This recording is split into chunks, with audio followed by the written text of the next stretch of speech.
aloha. I just finished making a very nice chicken salad.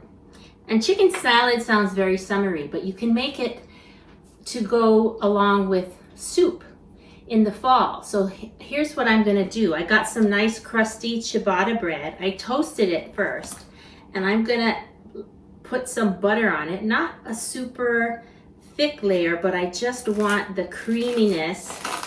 Oh, you can hear the crunch of that bread. The creaminess of the butter. And then I'm gonna top it with this chicken salad that I made. I'm calling it chicken salad cheese melt. So I'm gonna put some nice salad on here. Ooh, this sounds so crunchy. I'm so tempted to eat it right now, but I'll contain myself. You want the butter all the way around and all four corners because you want that nice little taste of butter. So this is the chicken salad that I just made, and I'm gonna add enough to cover the salad. I mean the bread. You don't need to have a whole heck of a lot. In fact, I wouldn't make it too high. So maybe that's a third of a cup. Just put enough to cover the bread, and then use your favorite cheese. I have shredded Parmesan cheese. You could use cheddar cheese, you could use manchego, you could use smoked Gouda. Oh my gosh, they will all be fantastic, especially with a bowl of tomato soup.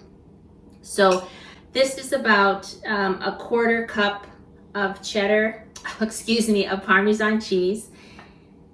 And I'm gonna put it in my air fryer oven, my Ninja air fryer oven.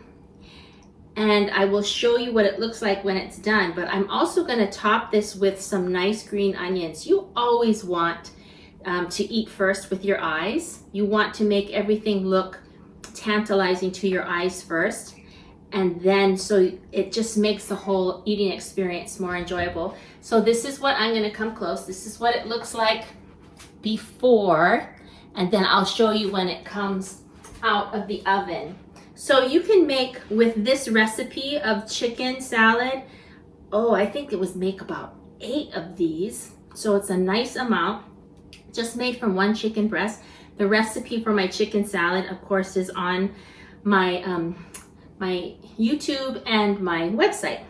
Okay, I just pulled this out and I added a little bit of tomatoes, not so much for taste, but for color, because again, you want to really bring it in to your eyes. You want to eat with your eyes first. Let's see if I can hold this up.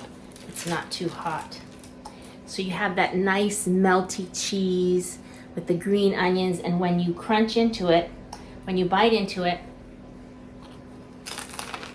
oh my goodness. You can taste the butter that was on the first layer. And the crunch, it's just so fun. So if you don't want to cook your own tomato soup, then open a can of tomato soup. This goes really great with your favorite soup on a fall day. But if you've enjoyed this, please share it with a friend. Subscribe to my channel and let me know how yours came out. Okay, till next time, take care now. Aloha.